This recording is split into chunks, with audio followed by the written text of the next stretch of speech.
What's going on, everybody, and welcome back to Heel Report, which is a part of TarHeel247.com. I'm Jacob Turner. He's Andrew Jones, and AJ, we're here for another edition of the UNC basketball show. I like to call it the UNC Hoop Show. That's what I usually write on our little overlay now. I don't know why. I feel like it just flows off the tongue a little bit quicker. UNC Hoop Show instead of UNC basketball. We asked for names last week, and we got some good ones. A lot of love for the UNC basketball show name. I think that was the one I saw the most. Like, hey, yeah, just stick with that. And I probably agree with them. I do think that's straight to the point as it could sometimes simplicity is far more effective than trying to find bells and whistles when they're really not there. Yeah, we try to keep things simple here, especially with these titles. And like I said, I don't think you can get more straightforward than the UNC basketball show. Like, I wonder what they're going to talk about on the UNC basketball show. Probably some UNC basketball related stuff. So that's what we're here to discuss in this. Yeah, well, sometimes we devolve into all kinds of areas. So, like talking about Boston College at the end of the podcast in their arena and how there's 15 people there. Yeah, who knows where this thing will get derailed? I pledge this is a BC free zone today. Okay. All right. Who's the other? We may talk NC State, though. We may talk NC State in the Red Reckoning. You never know. Beat Carolina, ain't won a game since, but we'll talk about it, AJ. A lot of different. The whole thing surrounding NC State the last 6 games. As a very good friend of mine in the media who coined the phrase "the law of the wolf" texted me as they melted down and lost to Notre Dame the other day. Just one simple phrase: the law of the wolf. It's one of the best. And this is someone who sent a child to NC State. Yeah. Paid NC State 4 years of tuition. I think we've mentioned who it is on here before, but we're going to keep it. Let us know in the comments if you remember who it is, because I think we have said who came up with that phrase before. I want the people to get involved. See how many people are really paying attention, AJ, to our. I told Bob Sutton about it last night at the Smith Center in the press room. Bob was doing the AP work, and if anytime that the topic of this guy comes up, Bob Sutton is just damn right giddy. I love Bob, man. Bob's the man. Bob. He's awesome, man. He's awesome. Bob liked it. He was not offended when I told him that. I was watching a Duke game a couple weeks ago, and you could see the media courtside, and there was an inbound, and to our left viewing on TV, there was Chip Alexander and Bob Sutton. And I turned to my wife and I said, "There's 135 years of sports writer right there." Bob thought that was pretty damn funny. God, Bob's the man. Yeah, I'll have to tell our story. I think we have before about that was one of the few road trips I've ever been on with a sports reporter other than you. You and Bob went up to Charlottesville back in Cole Anthony year, I believe. I think Carolina got absolutely wrecked up there. But that was when, remember, we had to switch cars when we met because the car we were going to take just stopped working. It was mine. I'm a Highlander. Yeah. That was the end of my run of Toyota Highlanders. Yes, rest in peace, the Highlander. It just turned it off for 2 seconds and it died. I may go back sometime this summer. Hey man, well, I'll be interested to see what you maybe show up to the Keenan football stadium with next year. Maybe you'll be whipping something new. Who knows? We'll stay tuned for that. But yeah, man, we got a lot of topics we're gonna hit on in this one. Going to start with Carolina in terms of. We're going to dive into kind of their record with injuries this year because they've had Seth Trimble miss a big chunk of the season earlier in the year. Henry and Caleb, for different time periods have missed games over the last few weeks. So we're going to talk about that. Probably talk a little net, kind of where Carolina's at right now in terms of that NCAA tournament stuff, how the net is just one of the stupidest things in the history of things. And we'll also wrap it up. One of the, I should say. We'll wrap it up with some Smith Center conversation as well, because if you haven't seen on our website, this podcast is more than likely to come out Thursday morning. But a lot of intel dropped on our website at TarHeel247.com, links in the description, about the Smith Center, some of the internal decisions being made. I know you had some meetings with people in the know about it. We got a full transcript as well. Steve Newmark and Bubba Cunningham with some of the on-the-record stuff with us discussed. You can find that on our website. So we're going to dive in a little bit of that conversation later on as well in this one. So a jam-packed UNC hoop show as always, man. I feel like it always is. Yeah. Well, no, it is the. You'd probably get a more common sense ranking, if you will, if you were to go. There's a little Montessori school right near here. I walk by it all the time, and these are kids that's the first time they've ever been out of their mom's line of vision. And they're very loud when they're on the swing set or something at recess, and I'm getting my steps walking by. And those kids could sit down after nap time, after they have nap and they have crackers, they could sit down and come up with a better 1 through 90 or 1 through 365 than the net does. It's ridiculous. The net has, sadly, the net matters. But to me, if you were to really just evaluate things based on quality, would have no redeeming value. It's an absolute joke. It makes no sense. Let's start with the net then, because we were talking about. Yeah, we'll start with the net. We were talking about this right before we hopped on and hit record, and I'll give the people kind of the perfect example of what we're talking about here, and this is the one that stands out to me, and I think this is something I think Carolina fans can understand who maybe don't watch other parts of the country too much, but do follow the ACC, particularly the team that plays in red about 30 minutes down the road. You look at the net rankings, AJ, NC State, which for big chunks of the season was ahead of Carolina somehow, but NC State's 30th in the net right now, 19-11. They're 4-7 in quad 1 games, and you dive into a little bit further. 7-3 quad 2, 4-0 in quad 3, and 4-1 in quad 4. So they do have a quad 4 loss.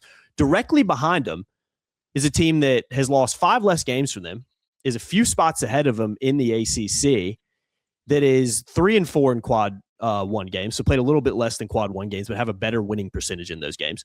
They've lost less quad 2 games, 7-1. 2-1 in quad 3, so they do have 1 quad 3 loss compared to State's 0 quad 3 loss, and 11-0 in quad 4 games. That team's Miami, who's 23-6 on the year. That right there, I think, is a perfect microcosm example of what the heck we're talking about here. An NC State team that is absolutely plummeted before beating North Carolina and after beating North Carolina is 19-11. And somehow the team that is better than them in league play and has better records in a lot of these other Q categories, whatever the heck these Q categories means, is somehow a spot behind them. That I can explain that. But AJ, you could, but there's 50 other examples we could go through. I understand. The only explanation there is that Miami has 11 quad 4 wins. State has 4. So they're giving. There are plenty of other. Yeah. I think the Louisville example is one that really needs to be discussed, because Louisville has 8 quad 4 wins, okay? And Carolina has 5. Carolina's 6-6 in quad 1. Louisville's 6-9. Carolina beat Louisville head-to-head. Louisville is 21-9. Carolina's 24-6. They both have comparable type non-conference results. Both beat Kentucky as an example. But Louisville got locked into that mid-teens range, and they ain't leaving. Yeah, they're non-spots. They lost to Carolina last week. They lost to Clemson. They dropped like 2 spots, 1 spot. And then they picked up a win here, I guess, Tuesday night, maybe? They win last night? Yeah, I think it was Tuesday night, yeah. Yeah, and they're just kind of stuck at 15. You could see some of these teams move. And I'm going to go really outside the box here, but I'm going to do it for – one reason is because I've been following them every week, because I follow everybody on Carolina's schedule. And if you look at East Tennessee State, they started the season like 105 in the net. And they're now 127. They're 0-2 in quad 1 games. They have not played a quad 2 game. 3-3 in quad 3, 16-5 in quad 4. So they have 8 quad 3 and 4 losses, okay? They don't have a quad 1 or quad 2 win. And there's 16-5 in quad 4. Navy's 22-2 in quad 4. They do have a quad 3 win, I guess. They've had 4 games of quad 1 and quad 2. The point is 5 quad 4 losses. A quad 4 loss should kill you, should crush you in the metrics, but it doesn't. Navy's only 1 spot ahead, and that's because Navy's won something like 12 out of 13 or some crazy number. And it doesn't make sense. Like East Tennessee State, their resume should have them at like 200. Because they're 19-10 and they're in the SoCon. And my point is, when it's way off with teams like that, it's going to be way off of some of the big boys, because a lot of this stuff is baked in early. And I don't understand the rhyme or reason behind it. I have been with a few others in the media multiple times talking with Bubba Cunningham about this. And even when he was on the committee, which was for a while, last year he was the head of the selection committee. And he even said, I was talking to them about getting rid of the net because it's useless. And it seems like it's more useless now than it's ever been, because teams know how to manipulate it. Yeah. One thing they did with the RPI is they went away from that because teams figured out how to manipulate it. Now that's why Carolina's schedule is what it was. Carolina backfired. They tried to manipulate, but we kept saying back in November, when you're beating some of these patsies by 18, you got to beat them by 30 because that's what the computers want. Yeah. You're playing to a computer instead of people who actually know the game. And now we're in this problem where we're in this mess where teams like Auburn are being debated every day, and they shouldn't be in the conversation. Shouldn't be in the conversation at all. You've got NC State going through the stretch it's going through, and they're barely dropping. How can you lose by 41, 29, and 29 in a 3-week period and not plummet in some kind of rating? Because the eyeball would drop them, because the one win they've had in that span was over a team missing half its scoring and rebounding. Yeah, you are right. The Louisville one is the most egregious one, because when you really dive into it, like the resumes between Carolina and Louisville are extremely similar. It feels like the only difference, and the reason that somehow Louisville's 9 spots ahead, despite Carolina winning the head-to-head game, a week ago, is that Louisville's 6-9 in quad 1 games and Carolina's 6-6. So is it okay? Louisville played 3 more quad 1 games that they actually lost. But because they played those games, you're going to be 9 spots ahead of Carolina. You know what I mean? And the computers do not factor in who's available and who's not. But so who cares? Louisville was really good. I know. Louisville was playing really well. Then Mikel Brown went out and lost some games, okay? For whatever reason, they weren't hit too hard by that. Carolina beat Louisville without Caleb Wilson. Mm-hmm. The committee will discuss that. And my point here isn't just, hey, let's have fun and trash the net. Everybody will be on our bandwagon. Attaboy, you give it to the net. What we're getting to is, I think the committee is going to view North Carolina a lot friendlier than the computer and all the computers, because they're all about results and numbers. But they don't, like a 15-point game, for example. You can have a 15-point game that is 8 points with a minute and a half left, but teams foul. Our club goes down and misses their 3, come back and foul. Next, 8-point game turns out to be 15. Or you could have a 25-point game like Navy was, or Radford, or one of those games, and it turns into a 15-point game because the team that's ahead puts in its walk-ons, the other team keeps its starters out there, and they score, and it ends up a 15-point game. Not all 15-point games are alike. The committee will know that. The committee will know who was available, who wasn't available. Mm-hmm. They will know circumstances.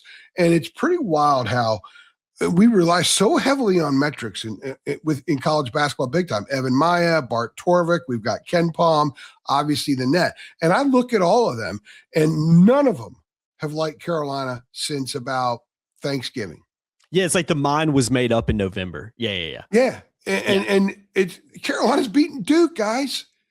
And this also, I think there's the national people who don't have time to watch all the games. And I know, because when I was at Fox Sports, it was very difficult to keep up with all the stuff that was on my target list that I was assigned to do, because I learned then that you really can't be an expert if you're national, because you're not around it enough to be an expert, no matter who you're talking about. The national guys could talk about Duke until the cows come home, but I guarantee you that the beat writers that cover Duke know Duke 1,000 times better. Same thing goes with Kansas. Same thing goes to UConn. Same thing goes to Michigan State. Same thing goes to North Carolina, right? And I learned at Fox, man, that was a strain. If I knew I was covering Miami, I had to bone up like crazy on Miami when the other guys are just through the drumbeat of their season. They just know so much more. So my point is this. A lot of the national guys who are on radio are doing guest spots, and they're trying to do their bracket projections. They look at Torvik. They look at Ken Palm. They look at Evan Maya. They look at the stupid net and say, well, Carolina's 29, so they're a 6 seed. Mm-hmm. Without really spending time and seeing, A, how this team's progressed. B, look at how they've handled not having Caleb Wilson. And, oh, by the way, they've had 15 games this year without Seth Trimble or Caleb Wilson, and they're 13-2. And those 2 losses, one was at Miami. That was sort of a one-off in many respects, because they also didn't have Henry Vessar that game. The quick turnaround after the Duke game, too. The other one was Thanksgiving Day, Michigan State in Florida. It's a 3-point game, and Michigan State beats Carolina in a way that if Seth Trimble was available, maybe that doesn't happen. Now, you can't do the ifs on every injury because everybody's got injuries. I get that. Yeah. But the point is they're not thinking that. Carolina's getting – we were talking about this in the press room after the game Tuesday night. Several of us were talking about Carolina's getting no credit for beating Duke. Suddenly, Duke was what, 3rd when they played Carolina, 4th? They were 4th, and they lost. And 2 weeks later, or maybe even a week later, they're number one because they beat I think Michigan. it was about a week. Yeah, week and a Yeah, half. so Like that, so they jumped, and even though Carolina beat them, it doesn't matter that Carolina only led for 0.4 of a second. The only statistic that matters is who has the most points when the final split second ticks off the clock. Mm-hmm. So that's a testament to them. It should say something about their fiber that must be talked about more because they are showing it on a big time way right now. It's coming out of their pores right now. So they look at all those numbers and they make their mind up. And you know what? I get that because I go through and look. I want to take a look at the SEC, and I can go look at standings and then go look at the net or at Torvik, and that tells me what those teams are. In my mind, it sort of conditions me to think, well, God, they're 19-10, but they're 17. They must be pretty good. Mm-hmm. But Kansas stays in that area. They lose to Arizona State, and they drop by 2 spots. Virginia, after Carolina won at Virginia, the Wahoos, then they won 8. They won 9 straight after that, but after they had won 8 straight, they had dropped 2 spots. Yeah, it's crazy. And Arizona or Kansas loses to a crappy Arizona State team. Bill Self gets ejected, and they drop like 2 spots. It doesn't make a lick of sense. And that's why for the Carolina fans that are panicking about the net or complaining about the net, think they're going to get screwed because of the net. I'm not going to tell you you're not going to. It could happen, yeah. I just believe that the committee is going to do a better job of evaluating the Tar Heels. And another thing, too, is they have an opportunity here in the next week and a half to put the kibosh on whatever narrative is out there. They go into Durham and win this weekend with or without Caleb. And they go to Charlotte and win a couple of games that are competitive if they lose, or they win the whole thing, which they're capable of doing. That shifts everything. They then leap into the Greenville conversation again, starting in Greenville. They could work their way all the way up to a 2 seed if they beat Duke twice. If they end up beating Duke 3 times, which is not out of the realm, I think this team has the fiber to do it. Then it changes everything. But we can't suppose that. We can go up to where we are right now. I think if the selection committee sat down and slotted everybody, I think the Tar Heels would be above a 6. I think they'd be above. I think they would be a 4 or even a 3. And if you look at the resume and look at who they've beaten and the fact they won games away from Chapel Hill against good teams, Ohio State just beat Purdue there tonight. That's another win away from Chapel Hill people don't talk about. They're right where Clemson is in the net, basically. So if Clemson's a good win at home, how good a win is Ohio State and Atlanta? Yeah. So I think there's a lot more good stuff in Carolina's resume bag that the committee will discuss. And look, it resonates. They beat Kansas. They beat Duke. They beat Kentucky. They beat Virginia. They beat Louisville. And that all sounds good. It sounds a lot better than beating comparable teams as far as numbers go, but are different names. Like if you're saying Texas A&M instead of Kentucky, it doesn't sound as good. It just sounds more impressive to win at Rupp Arena than it would be to win in College Station. And we all know that people have preconceived notions. You start racking up all that blue blood laundry, that will help them, I think, in the discussion room. So, okay, I'm hopping off my soapbox now, Jacob. Hey, man, I'll sit back and relax. If you want to sit here and bash the net for the next 30 minutes, man, I'm totally fine. I'll kick my feet up and just all right. Pop some popcorn. Honestly, we could do an 11-hour podcast. Let me put the glasses back on because I'm blind as a bat. I slept 2 hours because we had to work on that arena stuff. Yeah. I did it, worked on it for 2 days and finished it at 6:15 in the morning. Grind. Let's see. Let me try to just see what jumps out at me as I go through here. Illinois is 23-7. I think Illinois is really good, but they have 7 losses, but they're 5th in the net. Yep. UConn has 3 losses. They're 8th in the net. Houston has 5. I know the Big 12 and Big 10. Is it a wash? Some people think it is. There's a lot of stuff. Like Michigan State's 24-5. How are they at 5 losses? It was 6 spots below Illinois at 5. I don't even know who won the head-to-head. I think Illinois won the head-to-head. But my point is, you can start picking apart this crap. Even Kentucky, 19-11. Vanderbilt's baked in. Vanderbilt's now 23-7, and Vanderbilt has been just above 500 for the last 6 weeks. But they're baked in. Mm-hmm. Yeah, they're baked in at 16 in the net. So St. John's with some ugly losses. 22 is probably right for them. But Kentucky, then what's really weird, they're just like, where's Miami? Let me see. Miami, Ohio is 53 and they're 27-0.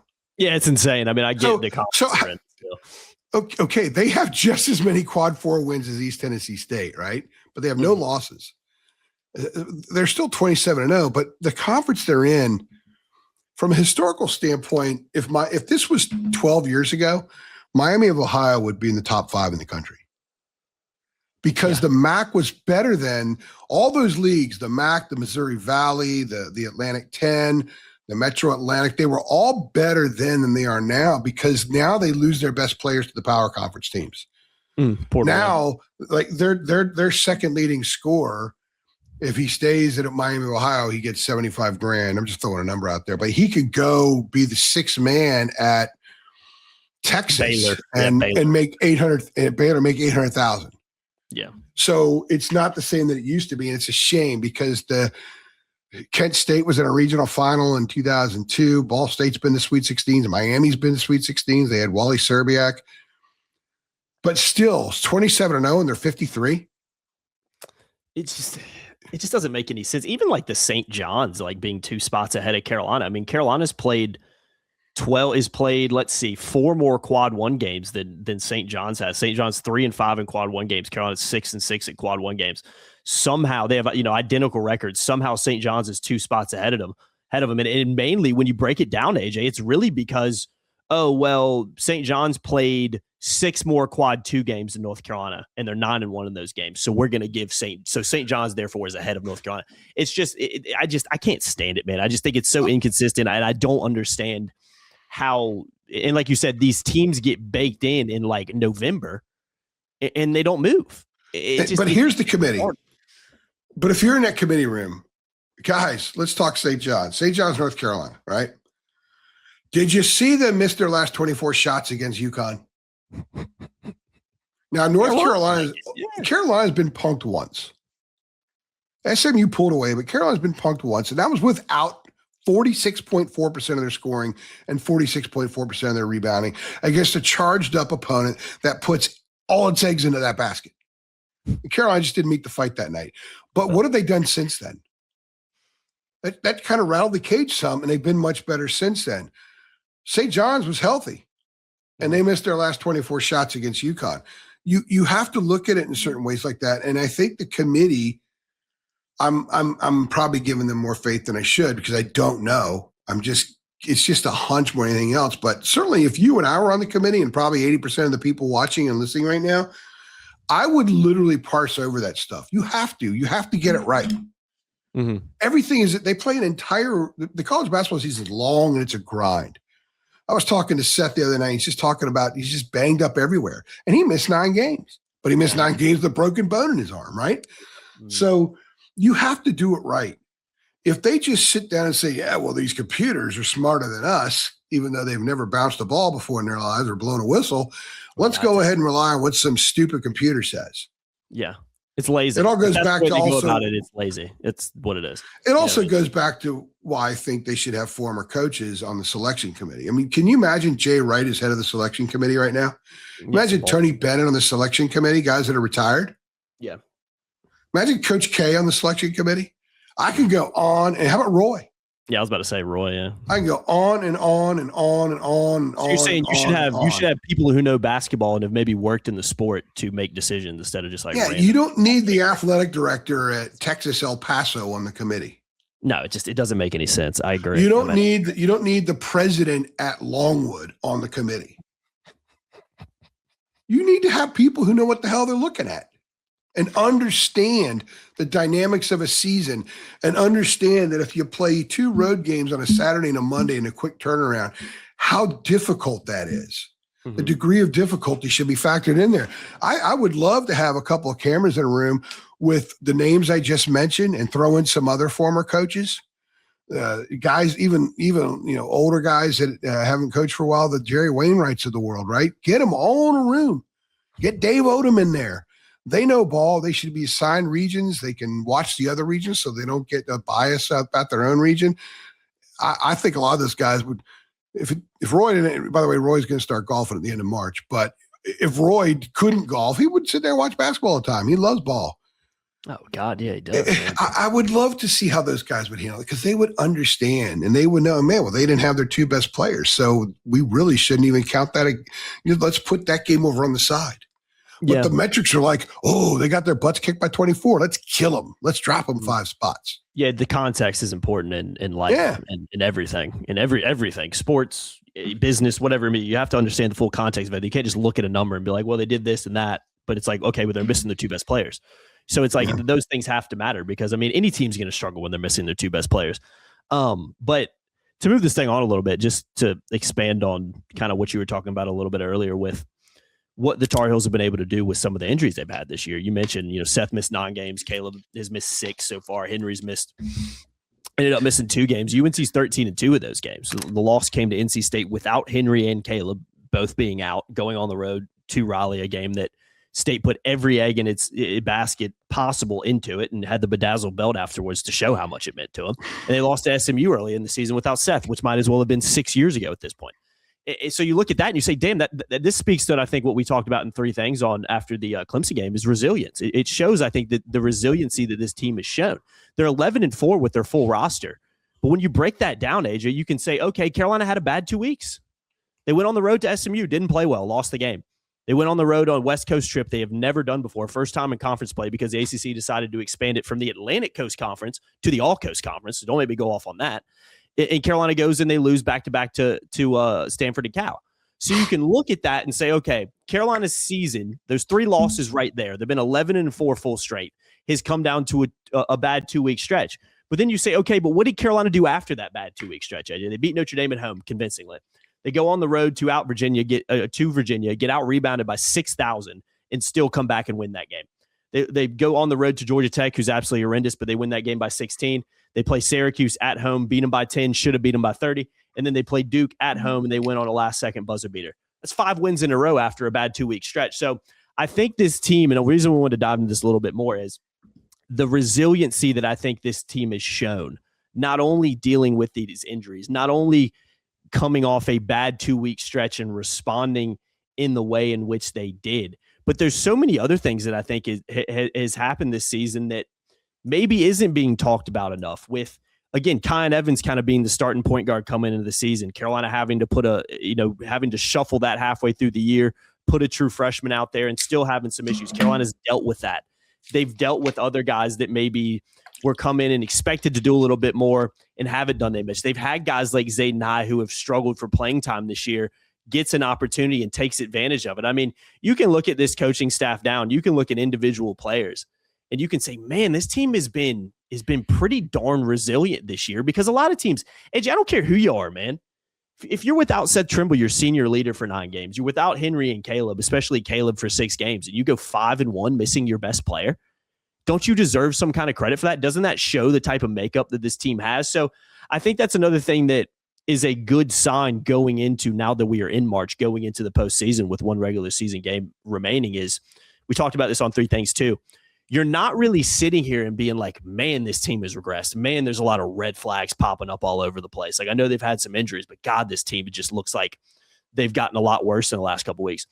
You're seeing a team that's proven and is continuing to prove that they can deal with adversity and continue to win basketball games. And that, for me, is exactly where you want to be diving into survive and advance season, as I like to call it. So, yeah, this kind of feeds into the net conversation too, because these are things that won't get factored into the net. They just won't. But I think the context of where this team is at is so much more important. And I think the journey that this team is gone through this season to get to the point where they're at right now is a pretty impressive one, not to mention them being 18-0 for the first time in program history. I mean, that's an accomplishment in itself as well. Yeah. So a lot of positives you can look at on March 4th, and hopefully these positives continue to build up going into the ACC tournament and going into the NCAA tournament as well. And by the way, their worst losses on the road against a team that's 18-11. The people put way, because they didn't respect or know much about Stanford and Cal at the time, so people made their minds up at that time. Mm-hmm. That's that. And Carolina was bad. They were historically bad defensively in those games. So let's just they were terrible. But okay, it happens. Yeah, it happens. And sometimes it's funny because sometimes people, I love reading the comments on YouTube. They say, well, you guys are real high for a loss and you're critical after or real high after a win, critical after a loss. Well, of course, it's our job to talk about the game. The game and what they say dictates what we write and say. And what the reason I bring this up is because a lot of people made their minds up in January and they're not wavering. Like they look for a 6-0 run by the opponent to say, there you go, Hubert's got to go. Mm-hmm. They ignore the 31-13 run in Syracuse. They ignore the 40-19 run at Virginia, et cetera, et cetera, et cetera. So that's out there too. Then there are some people that Hubert can't do anything wrong because they believe they want him to succeed so much because they like him and see him as the right person to be at the front of this program for the foreseeable future. That they could go to the California, look like crap, have really bad interviews that week in press conferences and say, you're harping too much on that stuff. There's both sides there. Mm-hmm. I'll tell you one thing though, to what you were saying a few minutes ago about what they've done, how they've changed and the resilience and everything else. Do you remember early in the year, we talked about all those cups on the table that they had to fill a lot of cups? Yeah. And part of the season, the process is filling cups. They're like the Water Boy. The movie The Water Boy, when he had that full table of cups and one of those guys came over and he spit in the water jug and he knocked over the cups and stuff. They're that table of full cups right now that's not going to get knocked over unless they just, lay an egg moving forward. They have really rapidly filled cups that we didn't know could get filled here just in the last few weeks. They were forced to deal with not having a guy they relied a lot on, and they have manned up big time, every last one of them. And I'll tell you, there was a little bit of a glimpse that it was possible coming in, which is why when we learned that Caleb was out for a while, we tracked the Caleb droughts a lot. We talked about them on the pods. We've written about it.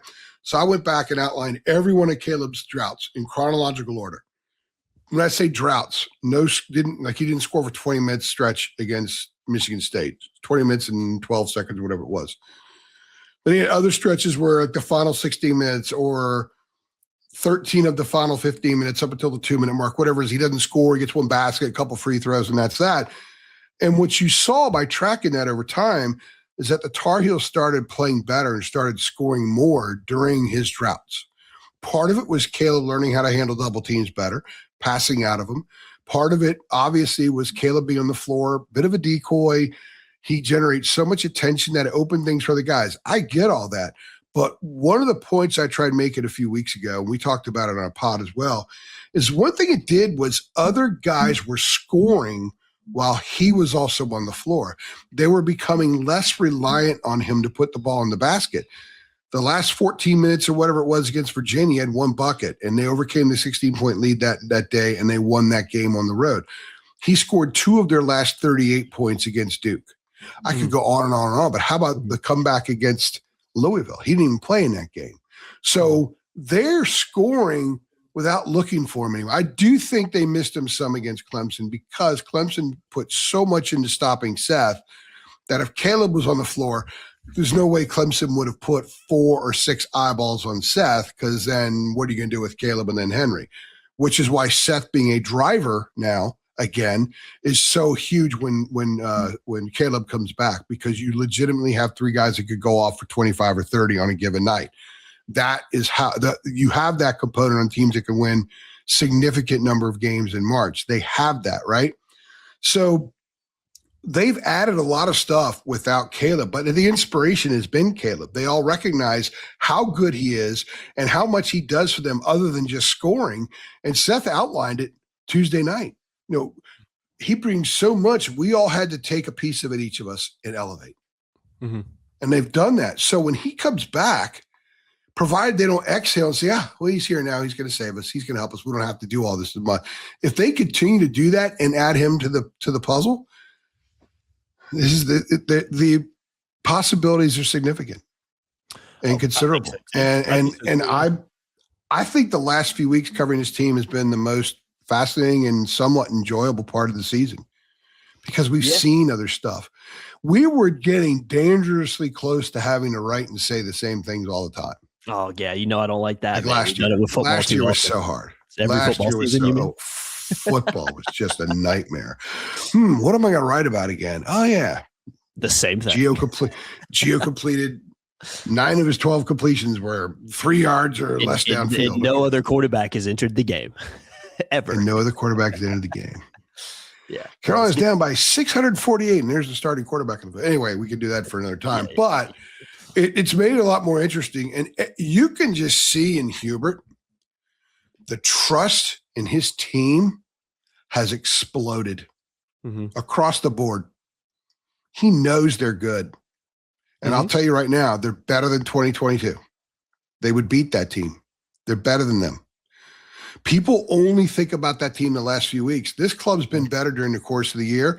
And their trip out west was kind of like that team's trip when they went to Miami and Wake that week where they lost by a combined 50 points. There are a lot of people say, hey, Hubert's clearly not the guy. Oh, this Manic guy's a chucker. Caleb Love is too out of control. He's never going to win anything.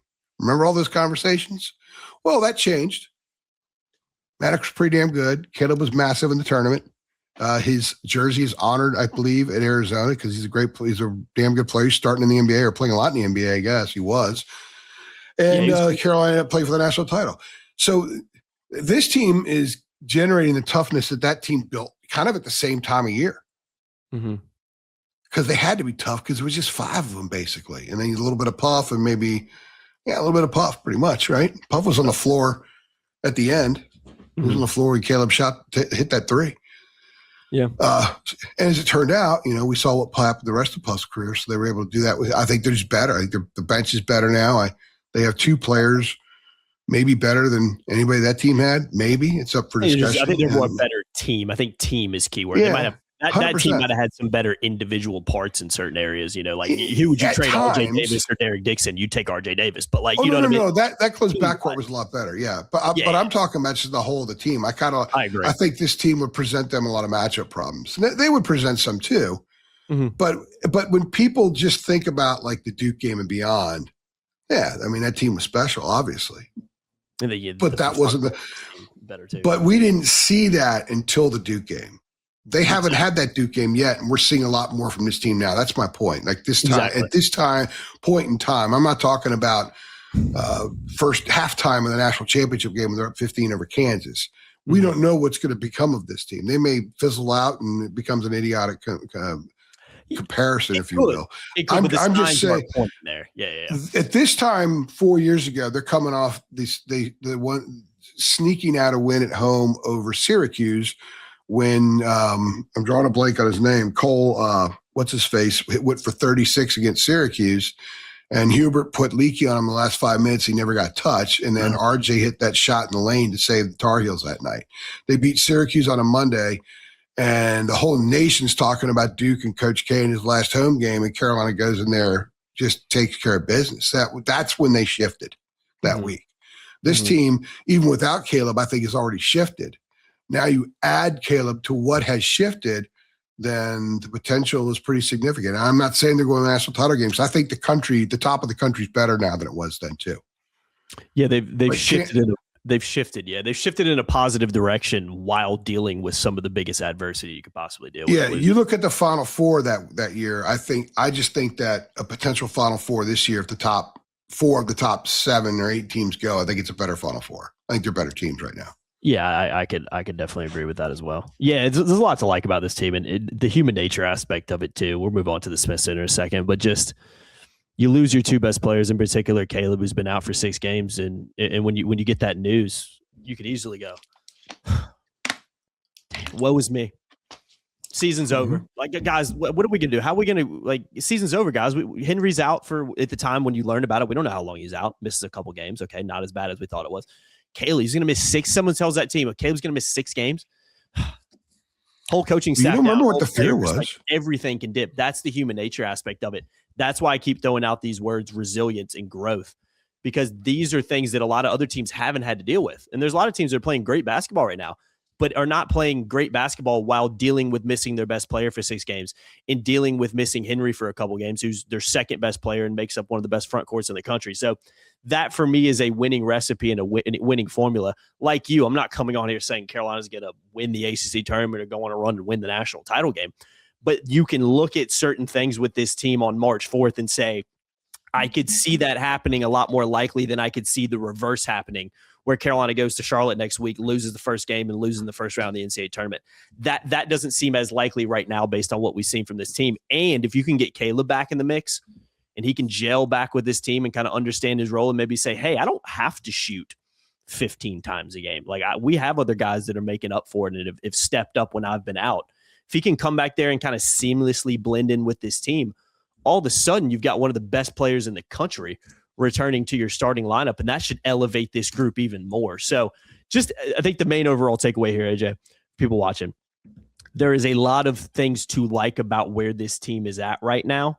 And there's a lot of things to like about the season that this team has had. Now, obviously, if Carolina loses to Duke and they go over to Durham and lose the game, people are going to be frustrated. People are going to be annoyed, and I get it.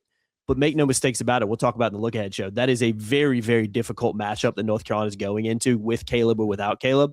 So I don't want it to be, oh, Carolina goes and loses to Durham and people are just bashing this team again. I don't think people should be looking at it like this because, I mean, you're going into a place coming off a win over your biggest rival, playing the number one team in the country. It is going to be very difficult. It's going to be a difficult challenge for North Carolina to win that game.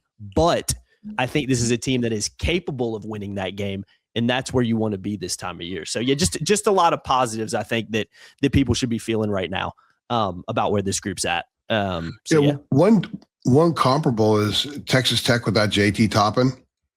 I believe he was injured in the Arizona State game, which they lost, which, by the way, Arizona State, Texas Tech, and Kansas in the last couple of weeks. Yeah, out for the year. They beat Kansas State, killed Kansas State, beat West Miller and Cincinnati by 12, beat Iowa State on the road, which was great. But then they turn around and lose at TCU at home. TCU's not bad.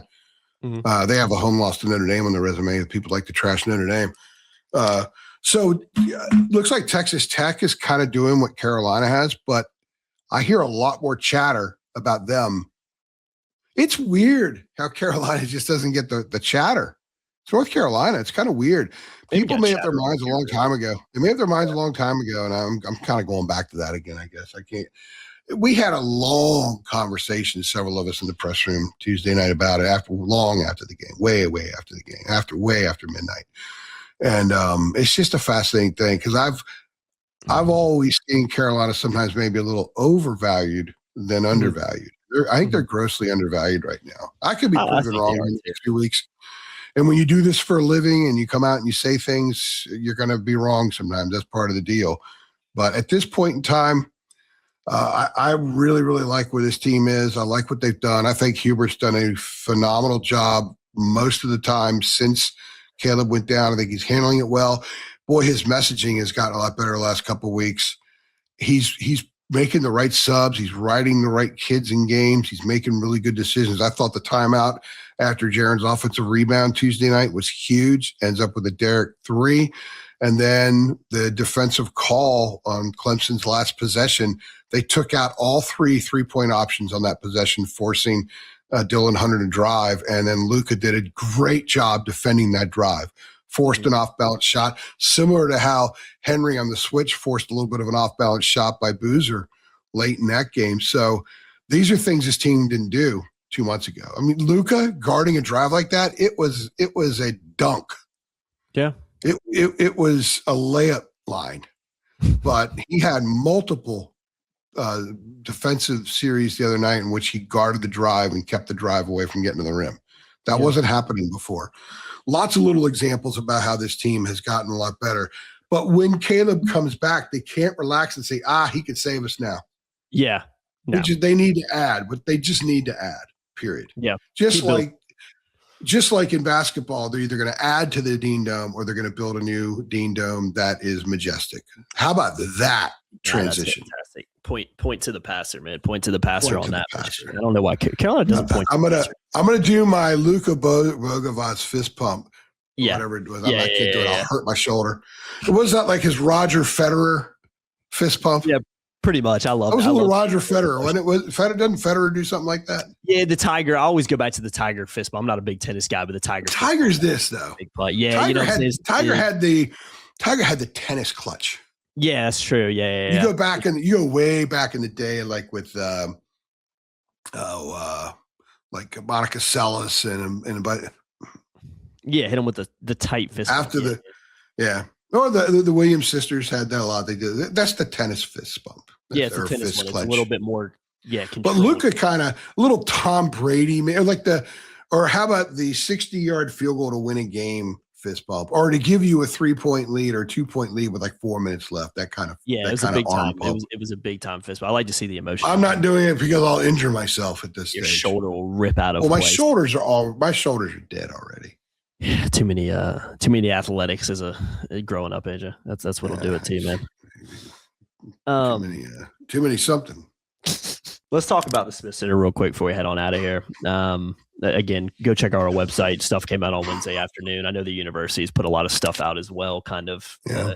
And I think the theme with it, AJ, is transparency. I think that's what the university is trying to do and trying to be transparent with kind of, hey guys, these are the options and this is what it's going to cost. And this is why it's a difficult decision. And I think the main gist of it, and we've talked about this previously on a basketball show multiple times, but the main gist of it is, again, there's three potential options. You repair and maintain the Smith Center, you renovate the Smith Center, or you build a new arena. Nothing's really changed with that. I think the biggest difference in this new report that we've put out and that the school's kind of talking about is the numbers that come along with that. And the numbers are interesting, and I'm not going to sit here and rate them because it wouldn't make for a good listening experience for me to just go rattle through all these different numbers. Like, it's going to cost this amount of money to potentially build here, this amount of money to renovate.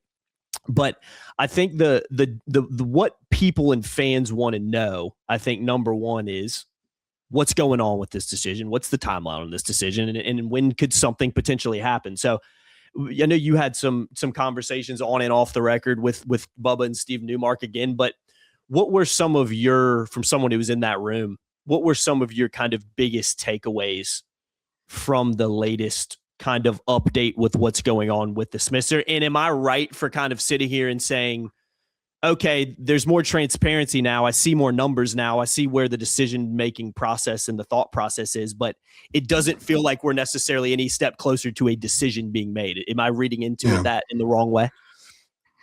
Well, to clarify, on the record with Steve, Bubba, and Rick Steinbacher, who's playing a significant role in this, and that's separate from other sources off the record, just to be very, very clear on that. I think the most important, couple of the most important things that were learned from this, and we got to see a slideshow. I think the slideshow they're using on the podcast with Rick Steinbacher, you can see that on the Carolina Insider podcast. Do they have any like an old school slideshow? They have like some clip art in there. I have the slideshow. They sent it to a few of us on Monday. I chose to write it out. I thought it would be more impactful by writing it out. Plus, I wanted to write it out and just kind of learn it more. The most important things learned, number one, they want to be transparent. I can understand. I'm kind of speaking for them a little bit, just more of an explanation of why they just couldn't come out and have all their cards on the table at all times, because you just can't do that. Yeah. Because if you have, I'll give you a quick example here. I wrote a book about where I grew up, my high school and the community where I grew up, which is very, very unique. And there were a few people that worked with me on it back where I'm from. And I asked them to not make it public I was writing the book, because if I did, everybody and their mother was going to reach out to me and say, hey, you need to talk to Charlie. You need to talk to Sam. Have you considered this? You should consider this. Hey, here's a photo for you of me sitting in Spanish 2 class in 1977. Like, I didn't need to be inundated with all that stuff. No. So I kind of get where they were coming from. They had to do the research. They had to do the due diligence. They hired about 10 firms that specialize in these areas, from evaluating the Smith Center right now, how much everything would cost to do this and that, up to parking, to potential new road construction. All kinds of stuff was covered in this. It wasn't just, hey, how much does an arena cost? They went literally layer by layer, everything that would be part of the process. And there is an evaluation given to that, how much it would cost. And then they had a firm that came in and helped them understand, here's the breakdown, because there are 7 options right now. One is repair and maintenance and maintain. One is to renovate the Smith Center. Then there's 5, there's the Bowles lot, there's Odom Village, there's Carolina North. Friday Center. So there's like Friday Center. So there's a bunch of different options there of what they can do. And they were given the numbers we have in the report, for example, how much it would cost to do that. And then they have what their debt payment would be. per year. And they have an annual net cash flow, which is ultimately what's theirs. What do they do with it? And what I found to be the most interesting, and I think this is probably going to change some minds and will probably steer the direction that this goes, is that if they repair and maintain in order to keep the Smith Center for up to 20 years, it would be repairs that most people wouldn't really notice, like new elevators. There would be different sound system, or there would be, maybe they'd fix the bathrooms a little bit, and they might put new tile down in the concourse or some other fortification things that nobody would ever see. It's a slight facelift. If you go around Keenan, you can look at some of the structure at Keenan, and you could see where they've patched stuff together to keep the structure equally fortified to when it was built. Things like that would happen at the Dean Dome, but fans are never going to see it. So the fan experience would basically not change, but it would they'd get a new roof. It would keep the building in use for 5 to 20 years. But let's say it goes half that time, they're going to be back here in that situation again. And it's hard when you look at all the studies that they've done to see how they can be viable for long term. The other thing is that they would lose about $3.8 million a year. Yeah, that number is pretty wild when you look at that. Of the 7 options, that's the only one in which they lose net cash flow every year. So people are going to see that, and they're going to be like, well, I mean, this is a money era now. This isn't the old Dean Smith. We're not going to have signage in the Smith Center stuff. You can't get away with that now. You have to have cash. They have to compete, especially that the ACC payout isn't what the SEC payout is. And the mission for several years for this school is to be so self-sufficient financially and to generate the kind of revenue that would put them comparable to what the top Big Ten and SEC schools get because of how they can drive revenue. So that's what you need to think about when you look at these numbers. Some of the Bowls lot is an interesting one. They would have to construct a little differently than the other places because of the size of the lot. As one person said the other day, you'd have to just kind of stick it in there a little bit because of the size. So it would be a little bit more unique, but the revenue would still be fantastic, but it would be 3 or 4 million less than if they did it at the Friday Center, Odom Village, or even Carolina North. And Carolina North, and I think the Odom Village, maybe even Friday Center, would also have mixed use stuff. So they would have more concerts, and they'd have restaurants associated with it, in which the university would ultimately either own or draw significant revenue from. So if you go to a concert at the Dean Dome, the Roy Williams Court, the Dean E. Smith Center, and some Christmas concert in December of 2023, and you go to a restaurant beforehand and you have a beer and chicken tenders, that beer and chicken tenders, part of that revenue goes to UNC Athletics. That helps them cover a lot of stuff.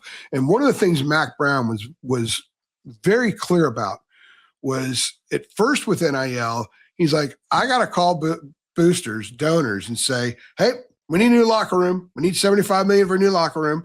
And oh, by the way, we need this left tackle. I mean, they're not going to pull the money out of both pockets. They're only going to dig into one pocket. So if the school can pay for that locker room and pay for all those things themselves, they only ask for money that ultimately can be funneled one way or another through NIL with the changing rules of NIL to players. So now it's more like, hey, you've got a business, Sam. Why don't you have Derek Dixon do a promo for your business, do a live appearance for your business, and he's going to get paid X number of dollars. And that way they can then, when in recruiting, they can't guarantee kids X number of dollars above what their flat rate is, because, with the revenue share, the flat rates can go down a little bit, but they can show them, hey, the last starting shooting guard who just left last year made $100,000 on this deal, $80,000 on that deal, $155,000 on that deal, because that's where that money then comes from. So it gives them a lot more flexibility to actually get the players' money and also handle a lot of in-house stuff without having to constantly call up the wealthy donors and having them do that. Let me say this too, real quick, AJ, to butt in. The Bowls lot in terms of renovate or building into arena is the cheapest option in terms of total projected 100%. Cost, and it's a stark difference, really. I mean, the second cheapest would be, at least based on this thing, would be based on your report, would be Odom Village, which would come in total projected cost a little over $700 million. just to kind of compare it to the Bulls lot, that one's coming in estimated at about $673 million. And also, too, you're not making not quite as much net revenue. The estimated for the Bulls lot would be about $59 million annually. But it's not that big of a difference with the second one being Odom Village, that one being about $62 million. It's the net cash flow that's the most important number there. For sure, yeah. The net cash flow. And for the Bulls lot, it's about 24 million, 24.8, and then at Odom Village, which is the second there, that one's about 25. So again, not as big a difference. You know what I mean? And that brings up an interesting thing here, because if you stay and just repair and maintain, you're looking at 3.8 million loss. So if you go to the parking lot and just start building there, and you're at 24.5, you're really kind of like at 28.5 million plus. Because it covers that loss, right? And what's appealing about that option is it's essentially the same thing. It's essentially the same place. It's actually a little shorter run for the students to go to Franklin Street after they beat Duke. That's true. So you can keep a lot of the same stuff. It's just a new, better building, a better version of it, right? That's an important thing. And I do think that they are very seriously taking those things into consideration. That's one of the reasons the brakes were pumped a little bit on this. But I'll tell you, I also think Odom Village is picking up a lot of steam. Yeah. Carolina North is something that a lot of people who originally wanted to make this thing happen pretty quickly wanted, because they really want to put something significant in Carolina North to help build that up, because they are going to build campus stuff there. That's where the engineering and some other science and technology stuff is going to go. They're bringing in 5,000 new students in the next 10 years. They're going to have to be housed somewhere. So all that is there, but I think ultimately they have to make a decision which makes the most sense. And they're going to get a lot of feedback on this, that if they can do it and keep it as close to the current campus as possible, I think that's what they'll do. I think that they would consider, and this is not sourced at all, this is just my hunch based on conversations. I've had multiple in the last several weeks. They would consider like a Bulls lot idea. If it's a couple of million less in the net cash flow because of the location, it kind of makes up for it. Yeah. And it might actually help the atmosphere more. And you can keep it essentially in the same spot without losing anything in the Dean Dome, because one of the concerns about renovation that a lot of the people that want to renovate, if you're a freshman in college and you're all for renovation, your last 2 years of college very well might be with them playing home games in Greensboro. Because it's going to be next to impossible to operate. And then how else is it affected other than that? We live in a one and done era in college basketball. Yeah. A lot of high school kids and certainly portal guys, you just don't know if they're going to stick around until there's a new rule put in place about restricting how frequently guys can transfer. We're in a one and done era, essentially. I know you're North Carolina. I know you're going to have money to spend, but it's a lot tougher sell to get a guy to come spend a year for you if you're playing your home games at the Greensboro Coliseum or whatever the heck they're calling it now. It's just, and you're not going to have the same home court advantage. Horizon Coliseum or something like that. Yeah. It's just, if I ever cover a game there ever again, I shall call it the Greensboro Coliseum, and that's it. I'm not going to call it the other name. I will take that literary license and do that. So it can affect the price. I mean, Carolina won't be Carolina. Are you going to have the this is Carolina basketball in the Greensboro Coliseum? Doesn't work. Yeah, it doesn't work. You can do that? You can't. It's too precious to spend 2 or 3 years doing that. And that's why perhaps the best decision might be Bulls lot, just because it would appease the most people. But I do think this is also an era of cash, and you can't do mixed use if you do it the Bulls lot. So you might, so that revenue gap could actually grow over time if it's in a more mixed use scenario. Yeah. And even the whole, like the renovate thing is been the biggest thing that's been pushed by a lot of fans, and, Roy and Hansborough. And I completely understand. I'm not trying to sit here and argue, but I think when you look at the numbers that are spelled out in the piece, which I will let people do on their own, it is pretty obvious to me what makes the most sense financially. The problem, not the problem, the issue with this decision, AJ, is it is not, and it can't be, which I think is why Carolina is being so transparent now. It's not going to be based solely on numbers because of all the emotion that comes with it, and that has really reared up over the last few months in particular, right kind of around the time that the Roy Williams video dropped. So, I mean, you're just looking at the annual net cash flow of renovating. It's going to cost you close to $600 million to renovate. And I was talking to my dad about this. My dad worked in millwork for a long time, was a chief financial officer, and they, funny enough, did a lot of work for universities, have done a lot of work for Carolina before.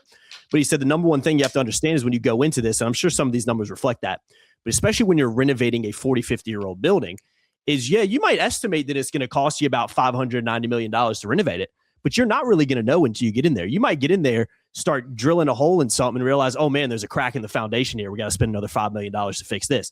So I want to throw that out there as well. But the annual, and that also extends how long you're out. That's why I said a third year. If that happens, you're out for 3 years. Exactly. And how much can Clemson suffered a lot just being in the bond secures in Greenville just for 1 year. I talked to Brad Brownell about it. Yeah. It hurt them a ton. Just 1 year. And that's Clemson. You get in there. There's nowhere to know. You know what I mean? But the annual net cash flow. So you end up spending, a couple $200 million less maybe to renovate.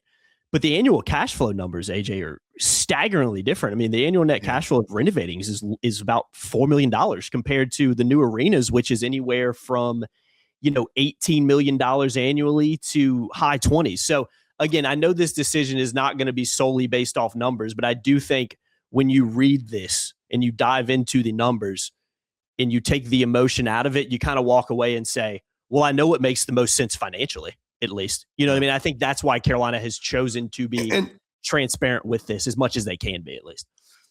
And I can assure everybody that they will pay so much attention to the history of the program, the students. I've seen a rendering of where they would want the students. It's basically, if here's the court, you've got a basket here and a basket over there. Students like this, up, like kind of like this, where they go out about like that up to the concourse on both sides. Like a steep wall or something like that. Yeah. So they're behind both baskets, and that's where they would be. None of them would be upstairs. Now, if you look at the majority of the students are upstairs, and they compared it to about 20 other programs where student seating is in their arenas, and very few of them have a lot down on the court. Duke does. What's interesting, and this speaks to the importance of having students near the court. Duke has 1,100 students in the building. That's it. It's not that many. It's the second fewest number of student tickets for a Power 5 conference team. But you look at where they are and the size of the arena and how it holds the noise, it has such a tremendous effect on things. Probably the most ideal one would be Michigan State, because it's about a 15,000 seat arena. The ozone, those kids are around 3/4 of the court. They're right there. Yeah. And that would be significant. They looked at Virginia. They've been to all these places to see for themselves. Virginia is pretty interesting because the students are right by the bench, the opposing bench, and harassing the crowd. NC State, they have the other students at the opposing bench. And I think if State had the same building on campus, there's an example. See, a lot of NC State fans will tell you, man, it ain't Reynolds. No. And if they had something on campus, it'd just be a little bit better. If you could add 300 students to a game, it makes a significant difference. So a lot of those things are part of the process. I have all of it laid out for the most part in my piece. It's around 2,400 words. It's a long read, but it's a worthwhile read, and it's not VIP. Anybody can read it. The information's right there. We also have a Q&A transcript of the on-the-record session that we had with Rick Steinbacher, Bubba Cunningham, and Steve Newmark. And I really commend them for being very open-minded and for two things. One, they backed off of Carolina North back in the fall because they kind of felt like developers were pushing it hey, we need to know now. They wanted to put more time into it. Like it was a great early idea, but they wanted to be sure. So they wanted to comb over all ideas equally to really be sure, because this is a huge decision. This is where they're going to play for the next 40 or 50 years. So they have to get it right. Yeah. And now, once they have all that information, they get it out there. I made my book public 2 years ago, what I was doing. So people did reach out, but I had already interviewed 112 people when I did that. I had already gone through every periodical I needed. I'd already visited certain sites like George Washington's house multiple times. I didn't need to do that anymore. So when they came to me, I didn't feel like, oh, I have to go through everything these people tell me. I knew what I needed, knew what I didn't need. And this is the same thing in this process here. So I commend them for going about this way. I really commend them for being fully transparent, not just with the money. You have every business, every company that they've worked with, what their roles are in this process. And I think it's, I was not nearly as interested in this process a couple of months ago as I am now. And a big part of it is because of their transparency, because of the depth of what they've done to eventually make a decision here. And I personally think that there's going to be no wrong decision in the end. They're going to have a state-of-the-art facility. It's going to have the best basketball-first facility in the country. They use Texas as an example where it's a really cool facility, but it's not basketball first. I mean, they built that to have concerts. Yeah. And they're going to play basketball there. So this is going to be about basketball. The women are going to play in the building, wherever it is. They're going to have their own practice facility, their own bank of offices, all the facilities. They're going to have first-rate facilities.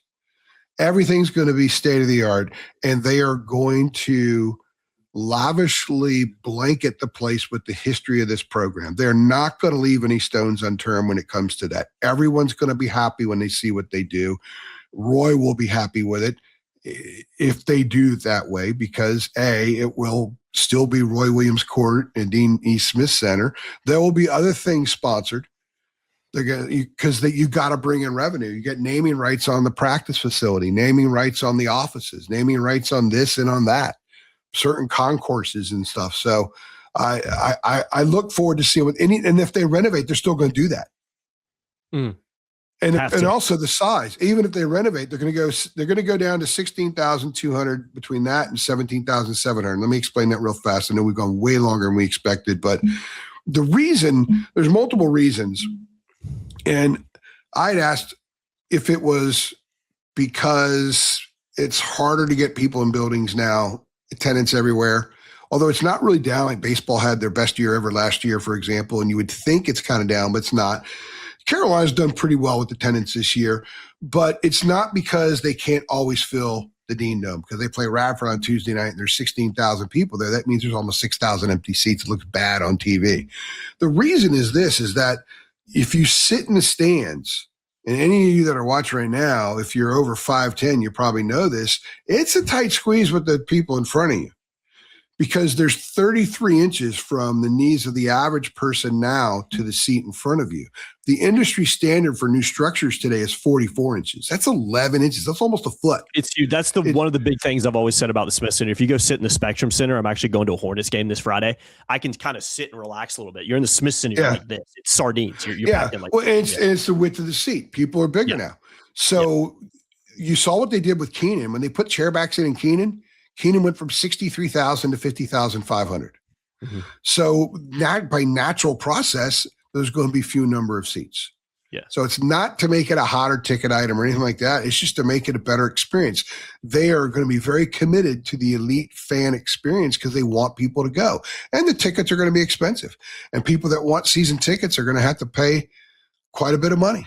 They're going to have to donate to this and donate to that. But I think they know that they're going to sell it. Bubba said that when he arrived in 2011, it was November 2011, that he looked, the Blue Zone opened that August, and he looked over there and looked at a bunch of numbers. He's like, man, that thing made a lot of money. And half the people who bought Blue Zone seats were not previous football season ticket holders. So the Blue Zone itself, the experience sold, and they made a ton of money. He's like, God, we could do this with football here. Just think what we can do with basketball. So the vision that will eventually be decided on here in the next, I don't know the timeline, but I would think sooner rather than later, probably not a year, probably less than a year, maybe even summertime. That's been in the works for 14 years. Yes. And there was, and I outlined in the piece kind of that whole timeline about why some things were put on hold and why now it's not being put on, why it's primary mission number one. Read the piece. It's a lot of words, but there's so much information there, and you'll fully understand kind of where things stand, and the financials are key. Very.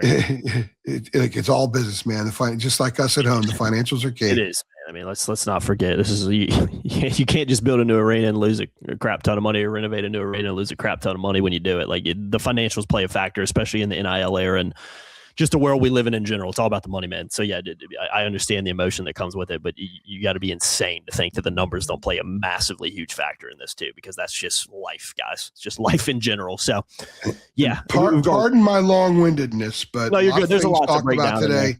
There's just a lot of stuff to talk about today that I'm very fascinated about, and quite frankly, inspired by having a lot of interesting, different things to talk about and continue to kind of cover on a daily basis. So thank goodness for this team. I will thank this team for giving us some really interesting stuff to talk about, because it's made it fun. Absolutely. It has. It definitely has, man. So we'll go ahead and wrap this one up again. We probably went a little longer than we expected or wanted to, but it is probably when it comes to this team. And yeah, probably doing a lot of the heavy lifting there. A lot to talk about with this team in the Smith Center as well. I knew that would be a pretty long discussion, and honestly, we could sit here for another hour and talk about it. Maybe we'll dive into it more in the off season too, and maybe some more information continues to come out. But I've been Jacob Turner. He's been Andrew Jones. Make sure y'all keep it live at TarGirl247.com. Come on over and sign up for a premium subscription. Go read the Smith Center stuff that we've put out, as well as AJ said. It is free content you can check out, and they'll give you a little bit of a glimpse into the type of stuff we do over here at Tar Heel 24/7. I've been Jacob Turner. He's been Andrew Jones. Like, share, subscribe, hit the notification bell. We'll see y'all next time. Thanks, guys.